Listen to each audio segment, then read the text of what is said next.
Hello, everyone, and welcome to Wild Woman Podcast. Today, I have a really exciting, interesting guest with me, Nada Lyon. And she is going to let her introduce herself because the work she does is just beautiful. It's greatspirit.com is her website, so you can check in there. She does a lot of work around helping women and men. She works with her husband as well, which she can talk a little bit about the background to their work, sort of stepping into their own sort of mastery of life and the fullness of who they are. And she also works a lot on the divine feminine and divine relationships and divine union. And I think that is so of our time. I feel that in my own life. I feel it with every woman I meet. And there's just something beautiful happening on the earth. We hear about ascension, we hear about rising frequencies, evolution. So maybe, Nada, to start off, maybe just talk a little bit about what has led you to the work that you do now before we sort of get into the specifics of the different, because so much I want to learn from you in this time. Yeah, So welcome, Nada. absolutely. Thank you so much for having me. And thank you for the service that you do for the world, sharing message after message after message for people to have a ripple effect and seeds planted of growth and evolution and love and harmony. So I just want to take a moment and acknowledge you as well, Celine. So thank you for your service, sister.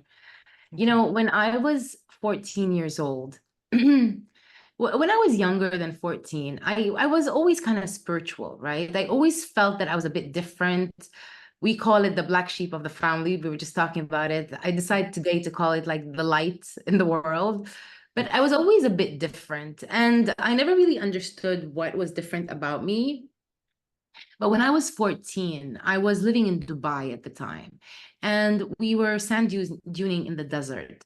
And our car got into a car accident. And I kind of like flew out of my body. And before I knew it, I was floating in the air. And it felt so bubbly and so cloudy. And it was very light and soft. And my brain was very slow. I couldn't understand or grasp what I was experiencing. And it was very peaceful. It was such a loving state that I was in. But when I looked around, I saw my body on the floor. And it was a whole different world. There was so much chaos. Everyone was screaming and crying, and I think they thought I was dead. I just had like a out of body experience. I kind of had like a near death experience. So as they were like screaming and crying, and I can see the ambulance coming into my body, I was really enjoying the state that I was in because I was looking around and all I could feel was absolute bliss. And when I saw them pick up my body and put me in the car, in the ambulance, I was like, oh my God, I need to go back. And that's when I woke up in my body. Now, back then, when I was 14, there was no Google, there was no Yahoo, there was no internet, no chat GPT. I couldn't ask anybody online, like there was no internet, right? So, and I couldn't find anything in like libraries about what I was experiencing or what I had seen. And the doctors told me that I just hit my head, so I had like a experience, right? And not to look too much into it. But it stuck with me. It stuck with me because I knew we were all meant for more. I knew that there was so much more to life. And that emotion of bliss stayed with me. So I was kind of like determined to figure out what it was and what I was experiencing. And that really was the catalyst to my spiritual journey. I did find a guru in India called Sri Ravi Shankar when I was 14. And he taught a class, I still remember, it's called The Art of Living. And I was like, oh my God, that's the closest emotion to what I felt. So I'm going to go take his class. And it was the first time I heard about energy, about the ego, about, he was like talking about all that put together. So that's really what catalyzed my journey. And ever since then, I've just been really dedicated to helping people remember that power, remember the love of God in their heart. Because we've forgotten, like we're very disconnected. We pray, a lot of people go to different temples to pray, we talk about God, but the feeling of knowing and embracing God's divinity in our hearts is a whole different story. So I've been kind of like on a mission to help people remember their own divinity. So that's That really is kind of like beautiful. what Sorry, catalyzed. yeah, that is just beautiful to go from, it sounds like going from the head to the heart, this sort of intellectual way that we have sort of been.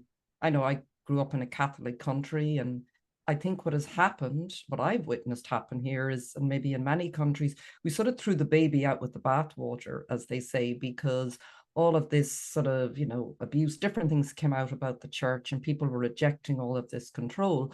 But as a result, we threw everything out and said, there's just nothing. And it sort of has led, maybe that has to happen for people to go on this journey to discover, well, what really is it like, and really connect here. So yeah, maybe can you talk a little bit about that? And did you get support? It just strikes me at 14, and you say you I had went on no this path. support. I had no support except for that guru, who's still alive, by the way. He still teaches the same class, Art of Living, like all these years later. I didn't really have much support. Then when I went on to university, I kind of like forgot, right? I was interested in guys and partying, and I kind of forgot about all of this world. But then it catalyzed again when I became 22. So when I turned 22, I was crossing the road and I heard strongly, like, Nada, stop. I turned around and I didn't see anybody behind me, but then a huge truck passed. It would have crushed me if I didn't stop to turn. And that's when I was like, oh my God, there's an angel here. Somebody, I heard my name. And then, but when I was 22, there was internet, right? So I started like searching, and I was so hungry to know everything about the metaphysical world. And that's really what, and since then, like I've just been so dedicated. Like I've created courses, I've helped thousands of people in different types of sessions, including plant medicine. I feel like, there is an inorganic world living on our organic world. So Earth's natural state is very organic. Everything on Earth is meant to work together in harmony. It's like one beautiful ecosystem. And we are part of that ecosystem. And there's like an inorganic world that's come onto the earth, right? So we have all the factories, we have, all this corporate world, the banking world, the pharmaceutical world. And it's been like heavy on empaths, right? Because empaths, they feel life, they don't think life. And all of us, everyone listening here, anyone interested in what's happening behind the scene or in anything that is like alternative medicine or a holistic way of living is an empath, right?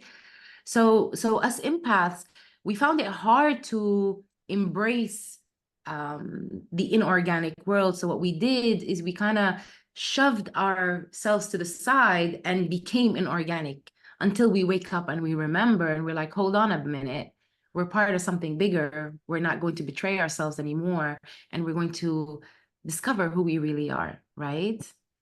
And do you think it's always something very, like I talked to you before this about having breast cancer, and I mean, that's just one example. Do you think it always comes in a sort of a difficult way, that sort of shaking into waking up to, I I love can't live that like this anymore? question. Mm. I love your question because I thought about this, right? And this is what I think. I think in every lineage, right? Like before the inorganic world, we were all very high vibrational beings. We call that planet or that space Atlantis, Lemuria, right? Mm-hmm. But then consciousness dropped, and now we're in this inorganic world. So our ancestors went through a very dark time, right? So the first person that's going to be the one that's going to catalyze the change in their family lineage, I believe, is going to have trauma, a massive wake-up call to shake their system and integrate their soul. But then we become conscious. So in my family, it's me, right? Probably in your family, it's you. But like, for example, my child probably won't need that trauma because he's already awakened. He's brought up by a conscious woman that has taught him from the beginning, this is how we live. So he never, like, he lived in a world where energy is normal. It's not like this woo-hoo thing.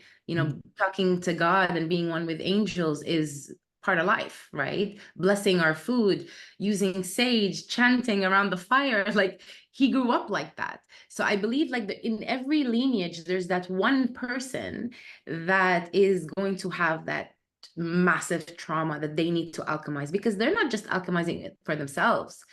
they're alchemizing their entire lineage, right? There's a lot of pain there. But then whoever comes after them, and it doesn't have to be biological, like my child, it could be like their nephews, their nieces, their neighbors' children. Whenever they're in that space of that now awakened, healed, harmonized person, I don't think they'll need the trauma, right? Yes, I get that feeling from younger people. Well, they're coming onto a planet as well, aren't they? That's got a much higher frequency, so their light body must be more. I don't know. Is their light body more intact in their physical body, in comparison to maybe when the frequency was lower on the planet? You know, aside from your parents or your surroundings, does that have a Yeah, big? like we all have physical and etheric DNA, Mm. right? Our etheric DNA is what gives us the ability to be multidimensional because Earth is both. It's physical and energetic. And that's why people speak to spirit guides and their ancestors and angels because they're there. But we need to be able to hear them. We need to be able to feel them. So how do we do that? A person that can know that there's more to life, they just have an activated etheric DNA. So the children that are coming, they're coming with activated etheric DNA. So for them, it's like, imagine your DNA is like a book. If somebody has shut down DNA, you can just see the cover in the back of the book. But then as you activate the DNA, it's like now you can read the chapters. Now you can know more of who you are. Now you can understand the story. And children are born with access to that book. I love that. And is that also, we hear of children with so many different diagnoses nowadays, like autism, ADHD, all of these different labels, which I know in some ways can support them because maybe they can get help. But it strikes me because I know some children and teenagers like that, like what you said, it appears that they do have a very activated, maybe etheric DNA because they're very sensitive and they're sensitive to everything, to foods, to people, to sounds, to stimulants. Would you sort of connect that sort of those two things? Would you see that's part? In a way, like if a parent has a child that is, has autism or ADHD or, any of those spectrums and is really having a hard time, like I have a lot of compassion. Like my nephew is autistic, but before my nephew became autistic, he wasn't autistic, right? He was a normal child that had a normal life. And then it just happened overnight. And in his case, it happened after a big dose of vaccination that had a lot of heavy metals in it. Now, it's taken maybe 6 years of complete detoxing his brain. And just recently, he started talking. So I feel like it's a mix. It could be like a hypersensitivity because if you notice, like all of children's toys, there's so much sound, there's so much colors, there's so much movement, but there's no stillness and they're so stimulated. It could be what they're consuming, like some of the foods we eat, we shouldn't even be eating them as adults. Yes. Right? Yeah. It could be that. Yeah. It could be many different things. But I do believe that alignment of, the mind, the body, the heart energetically, and alignment of the soul with the body can bring things into harmony. I've sort of felt that happen, what you describe. It's like it's happening later to me. I can see it with younger people going. I say it sometimes to a younger boy I know, and I'd say, I get it. Like he often has to go around with big headphones. He's so overstimulated to listen to very calming, high frequency music. And I was telling him I do the exact same because sometimes I find, I need that around me to bring me back, or I feel really over stimulated.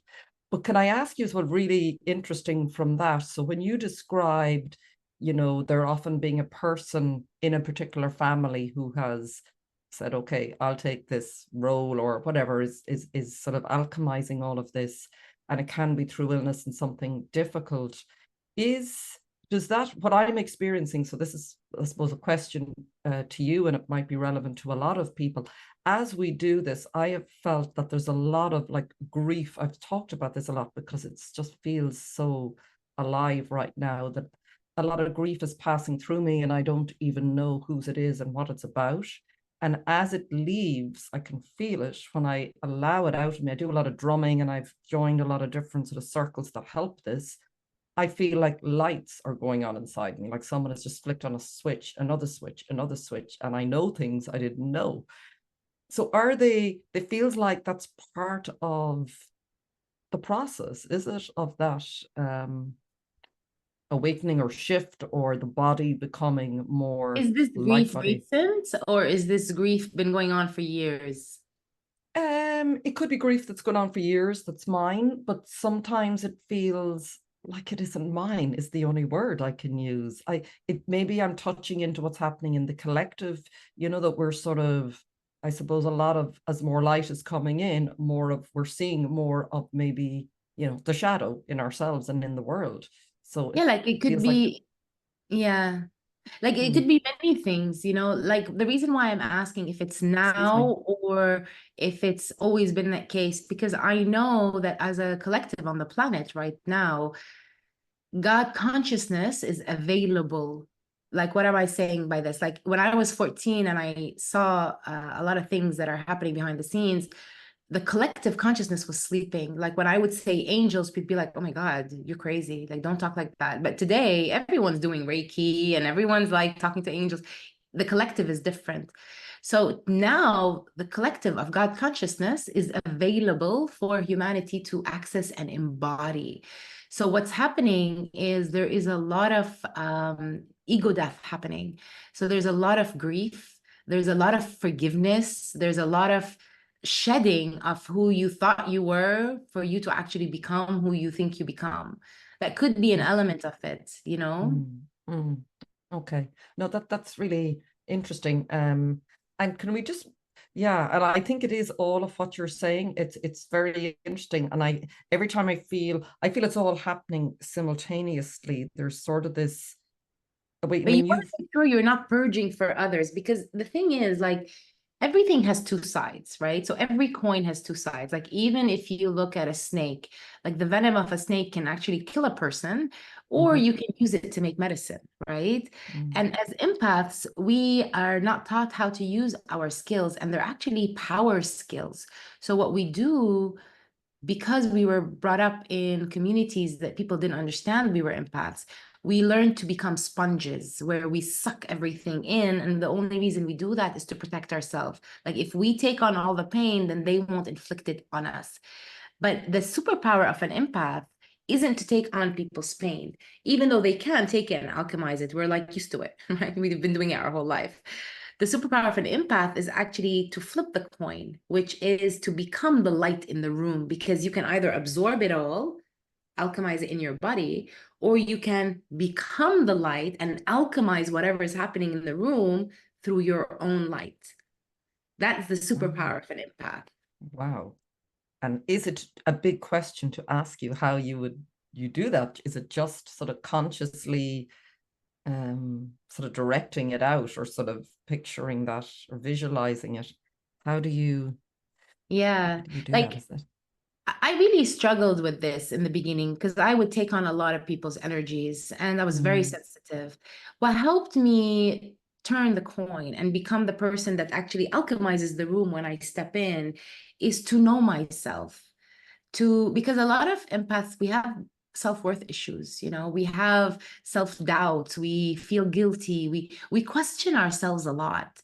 But when I started knowing myself, knowing my value, not thinking or hearing that I'm valuable, like really knowing I am important, I am valuable. And I'm not saying this to, what do I say, be arrogant. Like, everybody is valuable, everyone is worthy, everyone is so incredibly magical, right? But when we know it, then we don't need to become sponges anymore. That's what shifts things naturally. Then you just walk in mm, and you alchemize the room. mm. Yes. And how did that, so for anyone listening who may be feeling, I feel that, I am an empath. I've an issue, like I would say I've had all my life, that around boundaries. Now that has been a journey I've been on since cancer, and it exactly as you said, is really seems to be coming back to self-worth, and knowing that not just the words, there's what something has shifted in me. I can feel it, and it still is like it. How would you describe, how did that happen for you, or what did you do so that you came to that place of knowing? your worth? What did that look like? Well, it was two things put together. Okay. So the first thing is the path of the feminine. That really changed everything. And I'm saying it so slowly because it's like I'm feeling it right now. Everything for me. And when I was 23, I had my son when I was 23. And then when I was 24, I got pregnant again. And I was so excited. I was so happy because I love having a family, right? But then when I was 6 months pregnant, I went to the doctors, and I remember that day like it was yesterday, because I was like, my empath skills were on fire because I could feel something was wrong. And I kept asking them, like, hey, is everything okay? And they were like all talking to each other in eye language, like silent eye language, looking at each other. And I could feel something wasn't right, but they wouldn't tell me. And then later they told me, your baby's dead. And I was shocked. Like, what do you mean my baby's dead? I bought the crib, the mind takes over. Like, I bought all the clothes. I'm planning this whole celebration when the baby's born. They're like, yeah, the baby's dead. And they were very cold about it too. So I had a lot of grieving to process, and what death even means. And I went through my own grieving journey, and it took me about 6 months to just feel like I can go out and talk to people. It was very, very depressing for me. Then after that, I got pregnant again, and I got even more excited, but I didn't want to tell anybody because I didn't want to feel the same pain that I felt. So in my mind, I was prepared for both ways. I was prepared for the baby to die, and I was prepared for the baby to live. Like, I did not want to feel the grief that I felt. And it sounds crazy, but I had this dream where the baby came to me, and it was a baby girl. She said to me, Mommy, I'm leaving, and I'll come back when your womb is ready for me. And I woke up in the morning. I know, I'm feeling it too. I woke up in the morning, and I went to my husband at the time. I said, we have to go to the hospital. The baby's dead. And he's like, no, you're just paranoid from your previous experience. I'm like, no, she came to me in my dream. She told me. Anyway, we went to the Many hospital. months? Sorry, Nada. How many months were you It pregnant was at this 3 months. Okay. 3 months. Mm. Went to the hospital, and the baby turned out to be dead. So I decided to take time off life because it was too much for me to process. So I packed my stuff and I went to Peru for 3 months. And I just sat, I rented like a little bungalow in a beautiful forest. And I was just there meditating day in, day out, day in, day out. Just, I'm trying to understand, because I was already a healer, right? I was a life coach. I had studied so many modalities. I was a yoga teacher, a qigong teacher, breath work. I was a hypnotherapist. So I knew that there was something in me that was creating it. I just couldn't find it, right? And in meditation, I heard a voice tell me, what else needs to happen in your life before you start looking at your womb? And it was the first time I heard that, like, my womb, because we're not taught that our womb is something special. We're taught like it's for babies, you have your period, don't talk about it, And if you have a mother wound like I did, you become promiscuous, and there's no respect to the womb, right? So like, my womb, hold on a minute, I need to understand. And that's where it catalyzed my whole journey. So when you brought up like this trauma is your catalyst, yeah, for me, it was, I never thought that my miscarriages would be the reason I'm known the most for in my community today, which is the divine feminine. Yeah. Yeah. Yeah. If it wasn't for them, I probably would never have understood the womb. And I come from a culture where women are very suppressed, and women are told not to speak their emotions. And if a woman's husband, let's say, cheats on her, she's told, like, just be quiet, just take the shit and be quiet. And there's so much sacrifice for what it is to be a woman. And if a woman's emotional, then she's crazy. Or if a woman has intuition, then she's woohoo and she's made fun of. But after I started understanding the womb and understanding what it is in our womb, I would say that I started to bow down to my own divinity. This is the most important thing, and this is what amplified my self-worth. Like, I would never question my value now. Like, I completely know I'm part of God. And this is my wish for all women and all men and all living creatures on the planet. But it wouldn't have happened if I didn't embrace my womb, because my womb, all us women, like, our womb is the gateway to God. Like in Sanskrit, the vagina is called yoni, and yoni means gateway to the universe. Yeah, it's really incredible. Like I can talk about this topic, like I can keep going. So if you have any questions, ask me before I just start rambling more and more and more. Yeah, no, this is really, no, I'd love to stay on this and then maybe move into talking about then how we come into union in relationship, because it just feels, when you're talking about it, can I just bring in as well, what woke all of this up in me was reading the book Women Who Run with the Wolves. Oh, yeah. Yeah. And I was given it 12 years ago, and I was like, yeah, by the Lebanese friend that I'm a friend of his. That is just the connection, because Nada's in Lebanon at the moment. So it's just this little connection right now. And I was looking at it going, yeah, maybe another time. And then last year, when my mother was in hospital, I went into this holistic shop, young guy there in his 20s or 30s, who he listens to this podcast. So Jack, hello. And I was telling him about going to a drumming circle, and I feel that the drumming circle is part of this. So he said to me, you should read Women Who Run with the Wolves. And I said, yeah, I was given that 10 years ago. I'll go back to it. And I did. And I picked it up, and it's like just changed everything. I love that book, Women Who Run with the Wolves. I feel like I used to read so many books. I feel like there are two books that initiated me. I feel like Women That Run with the Wolves is an initiation. It's not just a book. It is an initiation. Yes, very good. And the second one, oh my God, it's so divinely written. It's like so perfect. And the second feminine book that I read that also was an initiation for me is The Sophia Code. Very, very different books. I have it, but I haven't read it all, but I'm obviously getting the nudge. Yeah.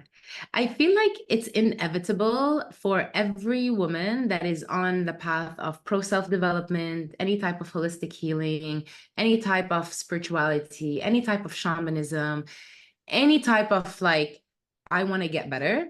If a woman is pro that, it's inevitable that she finds her way back to her womb. If a woman is saying, yeah, I'm really feeling this and I just don't know how, talk a little bit more about it in terms of what the womb represents, maybe. You talked a little bit to me at the beginning, and the weaving and the Mother Earth, and maybe how we go about making that connection. Okay, so women are priestesses. And before the patriarchal took place, women were the ones that guided their communities. So the men were the action takers. Women would sit together in sacred sisterhood. They would connect to their womb. They would receive the wisdom and the guidance intuitively. And then they would tell the warriors, the men, this is what needs to happen for our community. And I can feel that you're feeling it right now. You're remembering. I'm getting emotional. It's beautiful. And they would tell the men, the sacred warriors, like, this is what we need to do for our community. And then they would take action and apply that. That's why you'll see like all priests, no matter what religion they come from, they wear dresses, because originally priestesshood is for women. Women are very divine creatures. And for some strange, bizarre reason, they terrify the distorted masculine. The distorted masculine will have some kind of dark affiliation, like to Lucifer or the devil or whatever it may be. So what has happened is our ancestors, our female ancestors, were suppressed. They were paid to tell on one another. Like if you tell on any woman that is intuitive, we'll give you an extra $50 and then we'll burn her.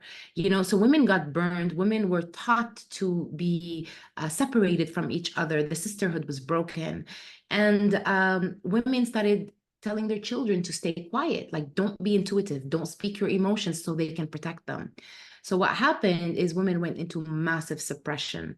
They got very disconnected from their oracle energy, which is their womb energy.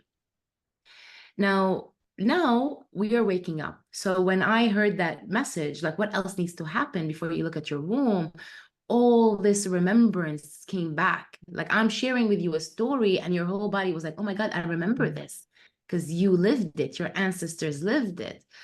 So women, we're emotional beings. We are part of the earth. We are Earth herself.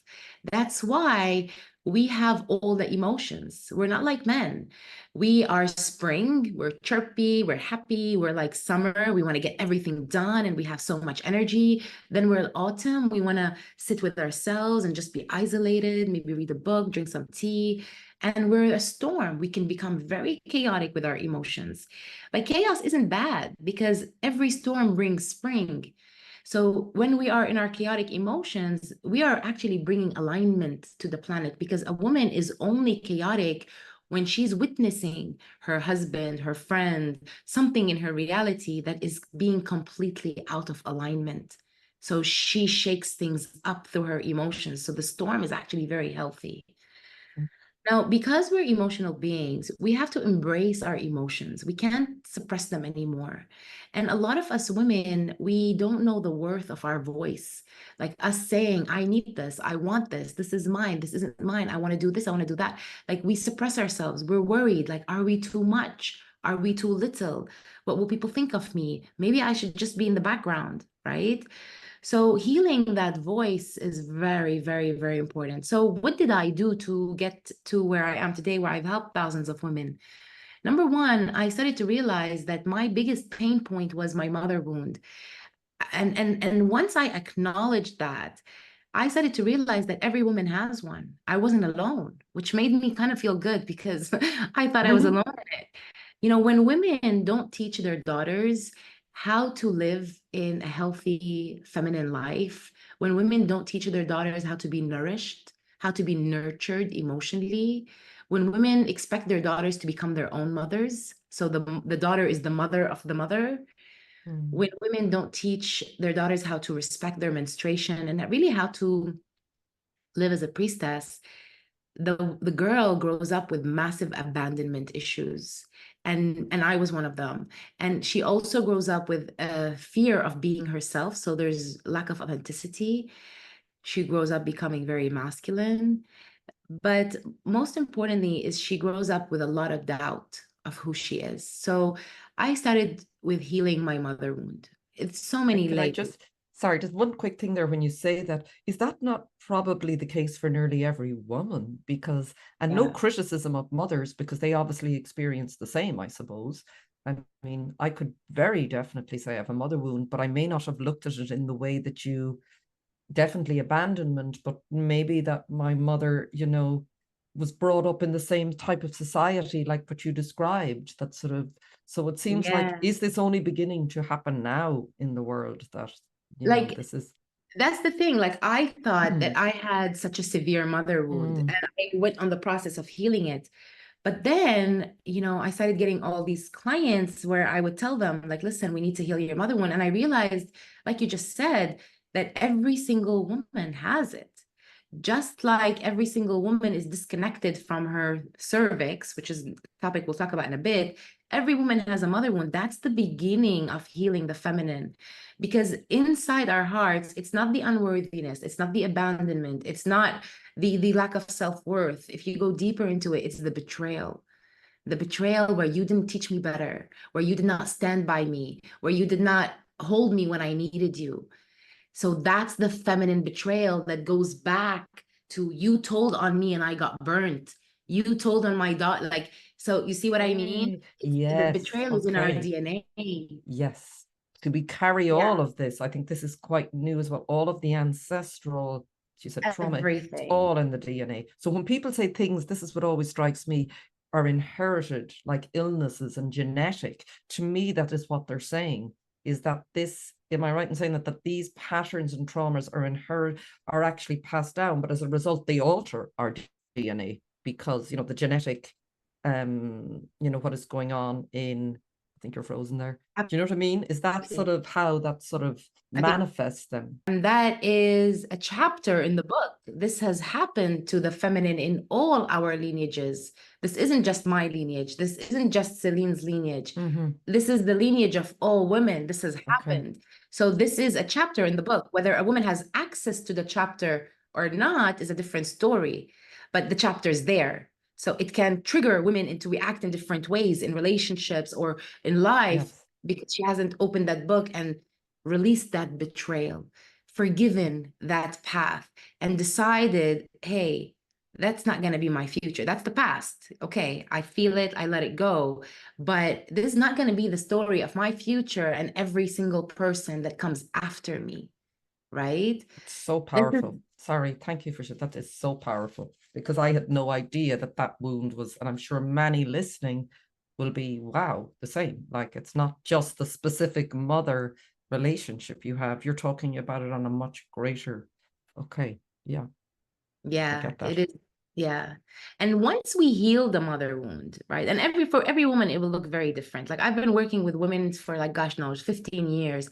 A lot of women have been sexually molested as children, right? And I would say a lot, I mean like 9 out of 10. It's like in the beginning, I'd be like, oh my, but then it just became Really? very common. Yeah, it's very common. That's connected to the wound too. It's like you didn't protect me, right?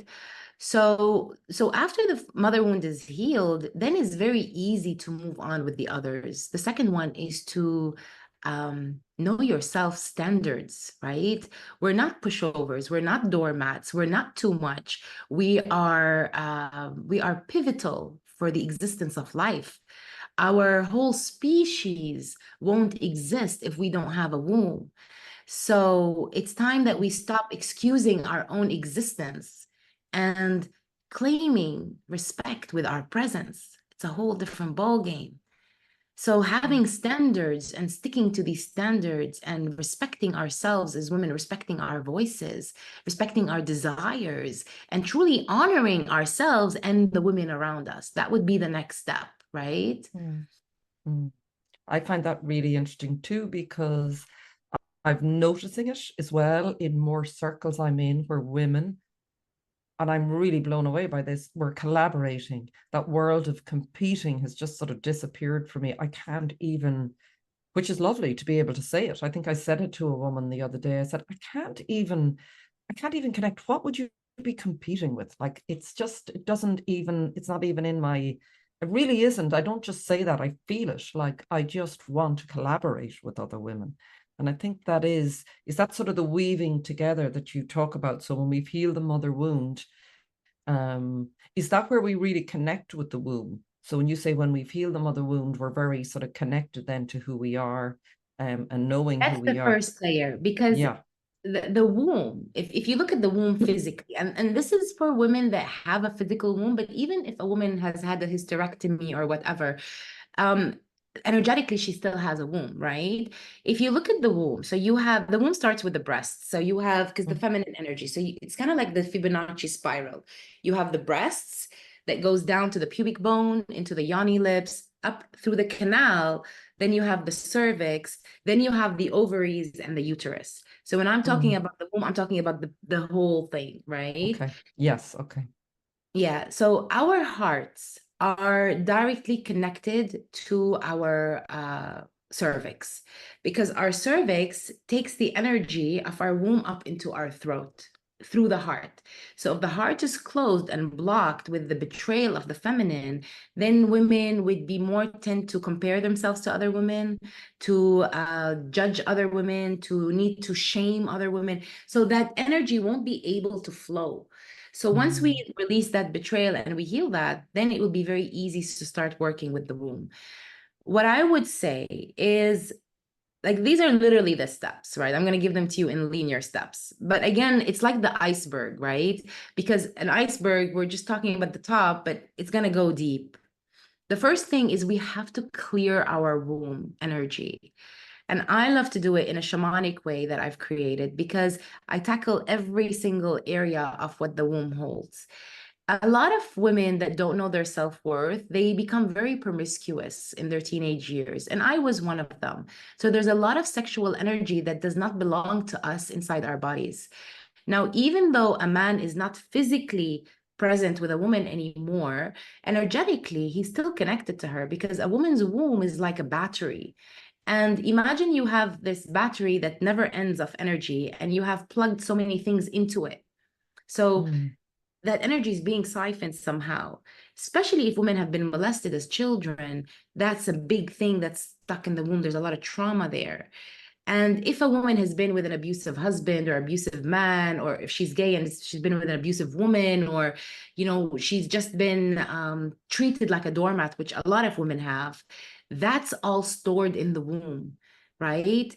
So the first thing we got to do is clear the womb from all this trauma, all this stagnant energy, all this pain. Now, the beautiful thing about the womb is that the womb is like a flower. Like if you see a flower wilting, the second you add fresh water and sunlight, it's gonna grow very quickly. So when the second you clear, it's not like different type of trauma where it takes years and years and years, right? Like you can literally clear the trauma from your womb and your womb will come back. That's the first thing. The second thing I would say is activate the womb. When I went to Egypt, I went on a pilgrimage to visit, because I'm very connected to Mother Mary and Isis. And I went on a pilgrimage to, all the beautiful temples like Hathor and Isis and all that. While I was on the boat on my way to the Isis temple, I was visited by Isis, and she told me, I want to show you what's the treasure inside you. And I was like, okay. And she showed me, and this is what I teach a lot of women, is that inside our wombs, we have an etheric temple. This etheric temple has three things in it. It has the energy of our manifestation. It has the energy of our inner oracle, so our intuition, and it has the energy of the priestess. So when she activated that etheric temple in me, I could easily see it in all other women too. It wasn't just me, right? So it's like my story is our story. and so that's the second thing. Like, let's activate that temple. Let's bring it back online and start using it. So we are taught to manifest with the new moon and with the full moon, but that's very wrong. What you actually need to do is you need to manifest when you're ovulating, because that's when you are in your manifestation energy. If a woman is bleeding in the full moon, she can't really manifest because her womb is not in creation mode, it's in release mode. We are at the peak of our creation when we are ovulating. That's when you can manifest instantly. So I would really recommend all women start manifesting when you're ovulating. Even if you went through menopause, your womb still has a cycle, right? Okay. Yeah, it still has that energetic cycle. And And how then, would you know that? Sorry, I mean, I won't go into too many specifics here on the show, but obviously that's a very interesting. So I'm sure many women listening could have gone through menopause, and I did through breast cancer, through the treatment. How would you even understand this cycle then? Is that something you help with, or yeah, understand where are you on the absolutely. cycle? Absolutely. But if your intuition is open, you can connect with the earth and kind of feel into it. Like because every cycle has 4 phases. We have so it's 7.5 days for every cycle, right? And I call them the seasons. So you're bleeding, then you have 7.5 days, that's your spring. Then you have 7.5 days after that, that's your summer. Then you have 7.5 days, that's your autumn. And then 7.5 days, and then you're bleeding again, that's your winter. So you can tune in and be like, where am I in my phase? Now that seasons inside us, which leads me to the third thing, is connected to an inner earth that we have inside our womb. I was telling you about this before the podcast. Like, we all have an energetic earth inside our womb. And this isn't like too advanced or too woohoo. Like, this is reality, right? It's like we all have an aura. We can't pretend we don't, right? So every woman has an earth inside her womb that is connected to the earth that we live on. So we are literally part of this earth, and we're influenced by this earth, and we can influence the earth as well. The earth has chosen women to be her guardians, let's say, to be her wisdom keeper, to be her spirit whisperer.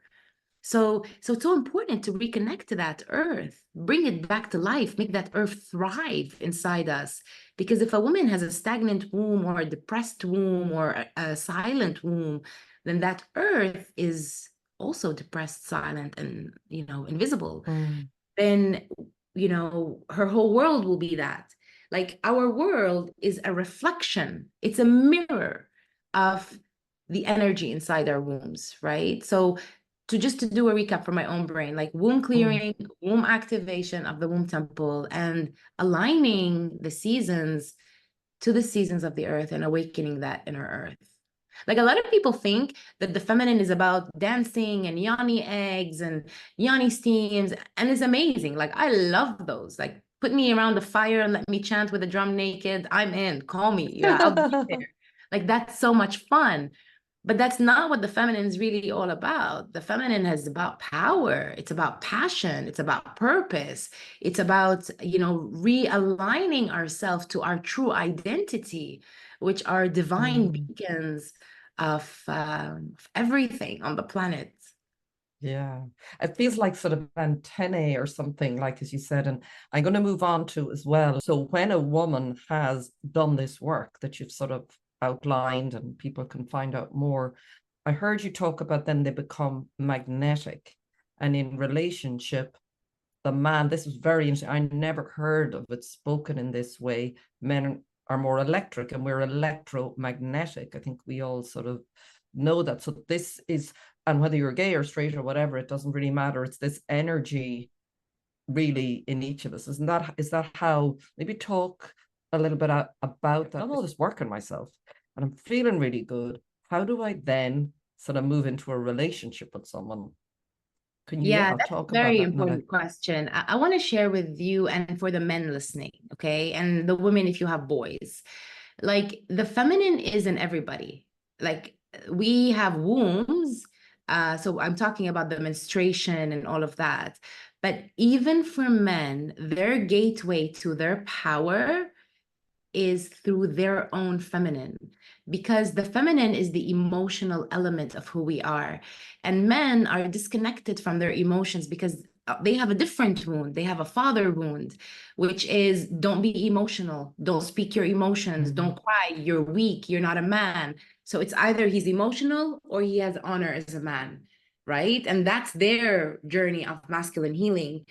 But through the masculine feminine, so through the feminine in men, where they allow themselves to feel once again and respect their own emotions, then the sacred warrior can awaken within them. So they don't need to be men that dominate or men that disregard women's emotions or men that, you know, feel inferior or need to be an authority. Then they can be aligned. This is very important. And this is their gateway to their liberty, to their fulfillment. Men are always empty, looking for the next thing to fulfill them, but this is the key to fulfill them. When it comes to relationships, I really feel like I've worked with so many couples, and for some strange, bizarre reason, most of the couples that come to me and my husband for work are the ones that are about to get divorced. Like they're about to, so it's like the universe is giving us like challenge accepted, right? Hardest scenarios, but we always find a way to bring them back to one another. And I want to share something because I went through this and I've been working with women for so long. Like there's a lot of women that think that they need to really work on themselves and then they need to heal everything and they need to become perfect and they need to, and the list keeps going for them to meet the right guy. I want to share this. If you are that woman, you don't need to do anything to meet the right guy. Because if you, all you need to do is respect your womb and align to your womb. Because when you do that, your self-worth will increase and you will know what you're worthy for and what you're worthy for.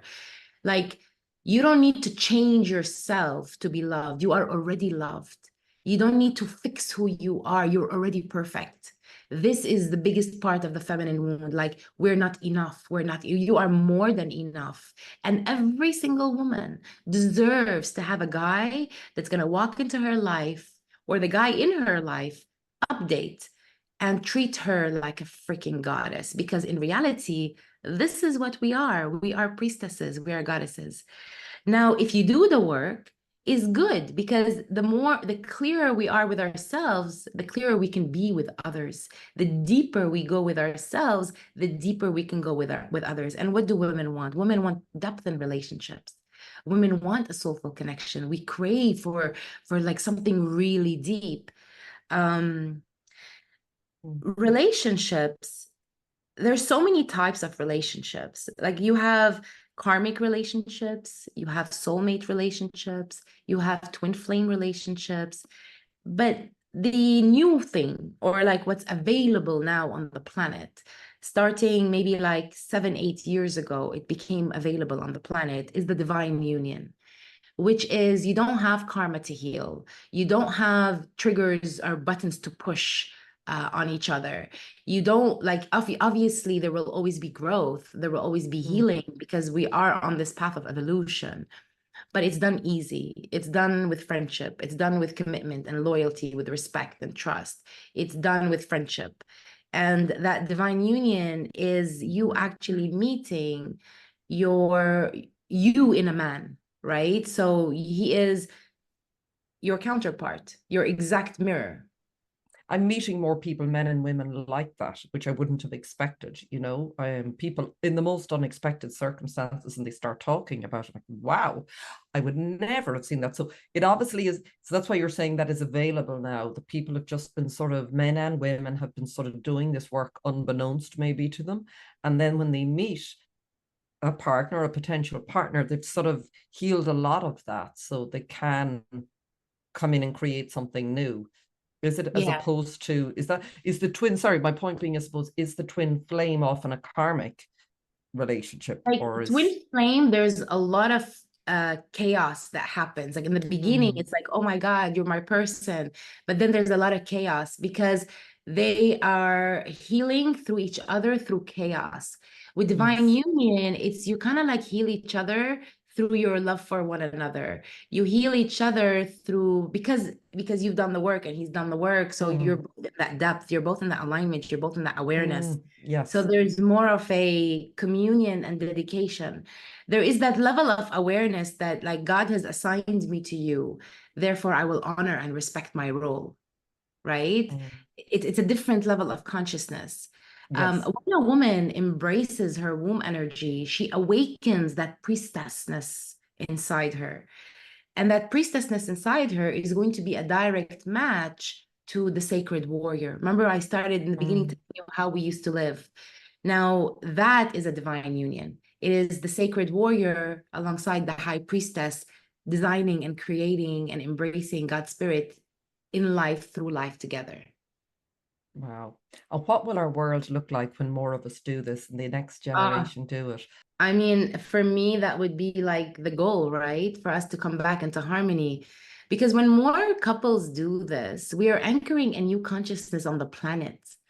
You know, we are anchoring a consciousness of unity, of oneness, of divinity, of respect. Like the biggest separation on the planet, there's two separations. It's the self with God. You know, a lot of people are functioning from their ego, even the spiritual path, but that's a different story. And the second one is the masculine and the feminine. Ultimately, there's only God. And when divine union come into place and they are functioning from that place, then they're embracing God consciousness in embodiment. You know, everything becomes different. And that is the path we're on, isn't it? Absolutely. Thank you. That has been so enlightening for me. It's so activating for me. That's what I think a lot of conversations and sharing and the work you're doing, I'm sure you're seeing it with all your clients, it sort of ripples out. This sort of collaboration and weaving together. How does that look like? How would you describe it?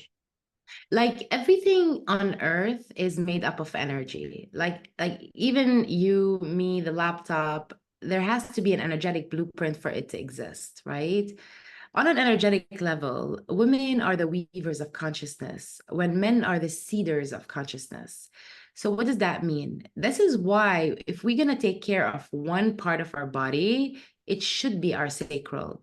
Because like I said, like inside a woman's womb is an inner earth. So whatever we say, whatever we do, whatever action we take, whatever choices we make, we are igniting that inner earth. Either we're weaving a collective consciousness of peace, of divinity, of bliss, of unity and harmony, or we're participating into more separation and destruction and all of that.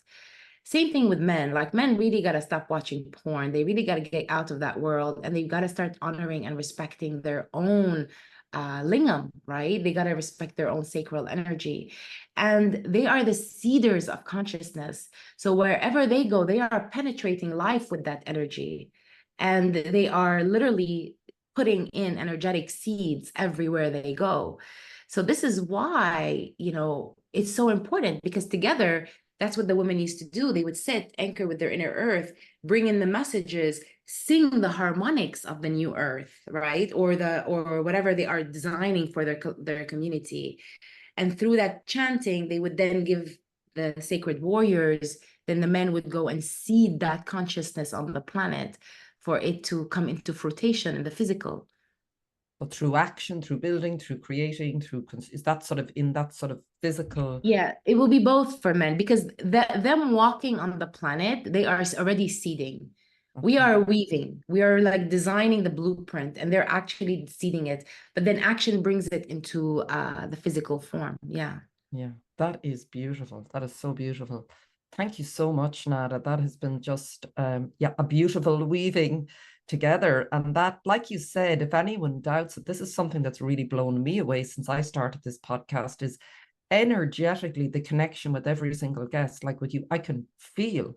And I've had so many situations, and they say the same. Yeah, I felt that, like, so it's, for all we talk about the last few years, and we can say, oh my God, it was so difficult and we were in lockdown. It's opened up a whole world energetically. I think that's been the real shift, is that we now know energetically how powerful we are. And that is just amazing. So thank you, Nada, for your time. For anyone who wants to connect with you, wherever you are in the world, I know you travel all over. What's the best way? I will put it in the description box. Is it through your website? Yeah, thank you, Celine, as well, for having me here. I feel a connection with you, absolutely. Like, there's something very sacred in our connection, and I can feel the sisterhood. And we literally just met We long literally ago. just met. And the Yeah. last, you've got to hear, I meant to say this to you, the last woman I spoke to a few days ago, I'm going to be doing some work with, and she said to me, I'm just being told you need to bring some orange in somewhere, whether you That's sit that's the behind it. energy of the womb, right? The Yeah, orange. I know. And That's that's 2 days beautiful. ago. And I have this for years. And I was like, no, I can't. And I had it on the seat. So she said, if you don't want to wear it, just put it on the seat, but you need to bring this energy. And she didn't know anything about this, or so this is more of the weaving. So yeah, thank you. Beautiful. Thank you. So if people want to find me, the easiest way to find me is to go to divinegreatspirit.com. Over there, you can get my email, you can get access to my Instagram, you can get access to my YouTube, my Facebook, and even like have the opportunity to chat with us. So that's the easiest place, like divinegreatspirit.com. Beautiful name. And one final, I keep saying this because, sorry, just something else comes up there. But for someone who's maybe on the edge of, like, something is shifting in me, I don't know, is it sort of just that intuitive knowing that you would say, or did you feel, how else would you describe what was coming in, and that knowing that you can say, I know this, it's not just, I think Yeah, this. yeah. Like if people are feeling a shift, ride the wave, because honestly, like what is happening on the planet right now, and I just feel like I want to say the date, April 23rd, 2024. Like what is happening on the planet right now is God consciousness is coming online. So we're all feeling it. We're all feeling something divine. We're all feeling something graceful. We're all feeling there's a part of us dying, and that's the ego. We all feel like there's a part of us that doesn't exist anymore. We're feeling the passion, we're feeling that we're meant for more. So I would say open up your arms, open up your heart, and say, God, I welcome you. I welcome you into my life. I welcome you into my world. I welcome you as my guide, and I align my will to your will every single moment. I would say walk through life saying this in your head all day: God, God, God, God. Anchor God consciousness in your reality, because now it's available. It's not just a theory or a concept, or you feel it for a moment and then it goes. Now it's here. It's now. So, and if you're feeling it, it's beautiful. And if you're not feeling it, don't think, oh my God, God forgot me. No, God doesn't forget anybody. But sometimes you just need to shed a bit of skin. So you're probably going through the shedding before you God's already with you, by the way, even if you're shedding, right? So don't think like, oh my God, I'm not there yet. God is with you even if you're shedding. But if you are shedding, allow yourself to shed. Don't be scared. Don't be like, oh my God, what's going on in my life? Part of me is leaving. Let it leave. Because there's two types of worth. There's the ego worth and there's the sacred worth. And when you're in your sacred worth, you'll never doubt your worth. Because you know God's in your heart, right? Um, Beautiful. Thank you, Nada. The sacred, it's time. I feel that too. And for anyone who thinks about God in the old sense, you know, it's a word that I was afraid to use for years because I thought, oh my God, people will, oh my God. But it's a consciousness. It's something very different when you start to really, yeah, just what Nada said there, and whatever words you need to use to sort Yeah, of like when I say God, I'm not own it. talking about religion. I'm not talking about books, even Mm, though mm, most of the books have beautiful messages in them. You know, there is something that's tainted. There is a part of it that's tainted, but you know, everything in life has, you know, gems, and it has things that you don't want. Like, don't take the things that you don't resonate with. But everything in life has gems. yeah. So when I'm talking about God, I'm talking about the Almighty Creator. I'm talking about the one and only architect of the universe.